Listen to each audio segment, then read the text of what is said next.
far above us, in the cold, silent embrace of space, a star is dying, and with its final, magnificent breath, it will give birth to everything, to grand new planets, to vast, shimmering oceans, to the delicate dance of life itself, to you and to me, because in the end, we are all truly stardust. This is not a story of endings or of cold, final death. No, it's a story of profound transformation, of how unimaginable destruction becomes the very essence of creation, and how everything we know, everything we touch, everything we are, came from the fiery, beating heart of a dying star. Join us as we unravel this cosmic masterpiece.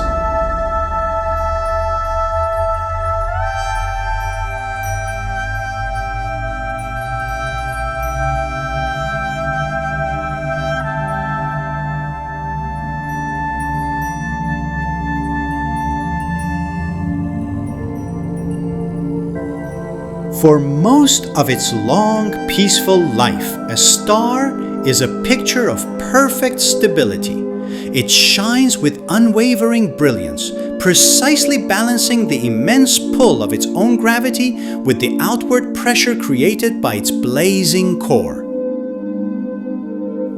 It is a tireless giver of life, warming every planet and moon in its orbit, providing the energy that fuels entire ecosystems.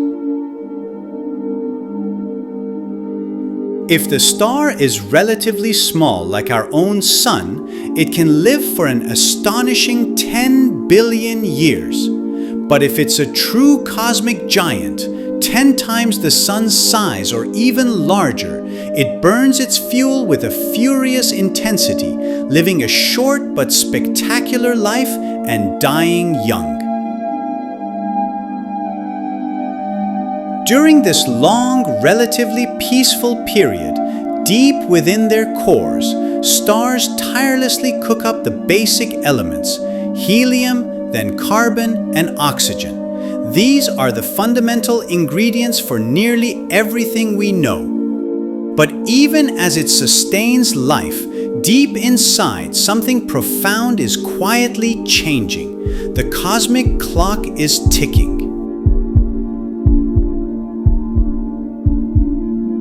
When the hydrogen fuel in its core finally runs out, the star begins its slow, agonizing dance towards death.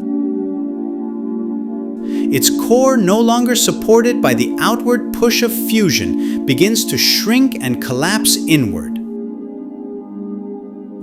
This causes the star's outer layers to swell dramatically, expanding outwards like a cosmic balloon. The star transforms into a red giant, swollen, unstable, and glowing with a haunting, dying light.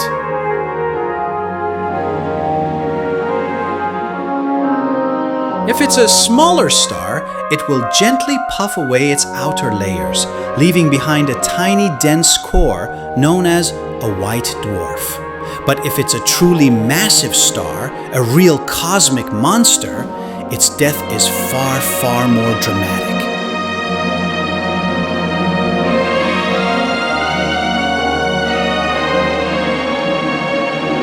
Its core continues to shrink and heat up, forcing it to fuse heavier and heavier elements, carbon, then neon, then oxygen, then silicon, pushing the limits of nuclear power, until finally, it tries to fuse iron.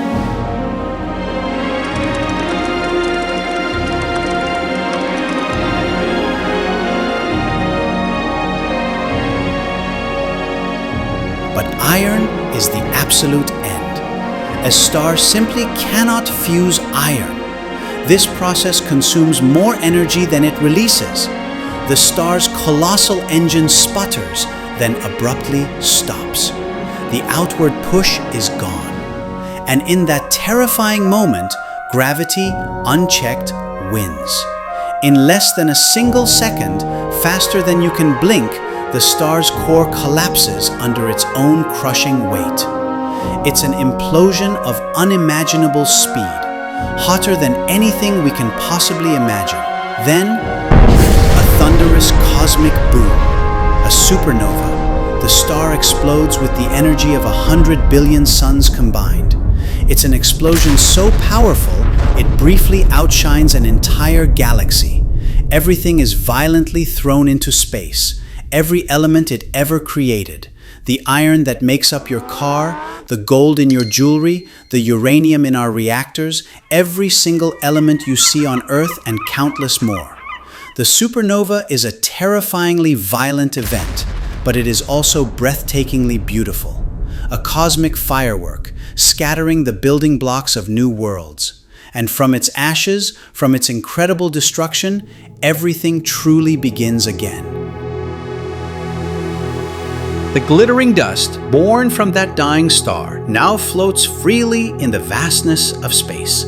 Over eons, it slowly cools.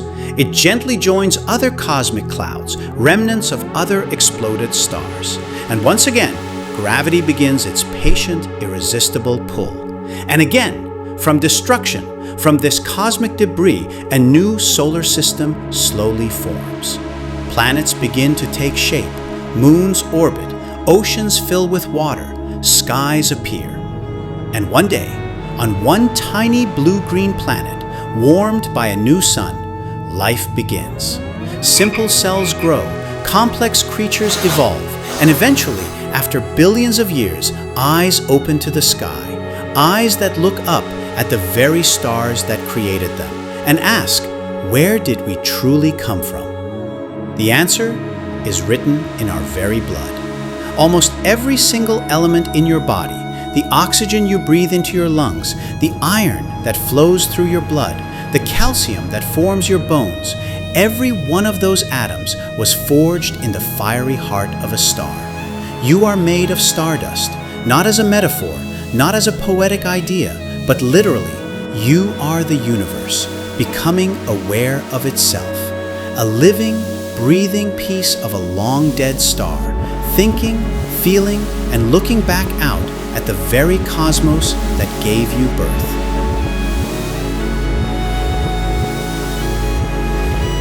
Stars may die, but they never truly disappear.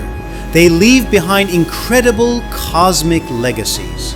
The super-dense cores of white dwarfs, the rapidly spinning pulsars of neutron stars, or the mysterious, powerful pull of black holes. And most importantly, they scatter their precious atoms, their fundamental building blocks, across vast galaxies. These atoms become new nebulae, new planets, new animals, new people, and even new dreams. Each supernova, each star's death, is not just an ending, it is a spectacular, violent, yet utterly necessary beginning. And each time you look at the brilliant tapestry of the night sky, remember, you're not just looking at distant lights, you're looking at your own ancestors. Even now, as you watch, somewhere across the cosmos, stars are dying, and even now, new stars are being born from the very dust of those that came before. Galaxies continue their slow, majestic dance, sometimes colliding in cosmic ballets. Nebulae shine with the promise of new life. Time moves relentlessly forward. One day, billions of years from now, our own sun will die too. And when it does, it will complete its cosmic cycle, gently puffing off its outer layers, perhaps creating a new, beautiful planetary nebula. From its scattered elements, it too will create the building blocks for new worlds, maybe even new life. The story of stardust never truly ends. It simply changes.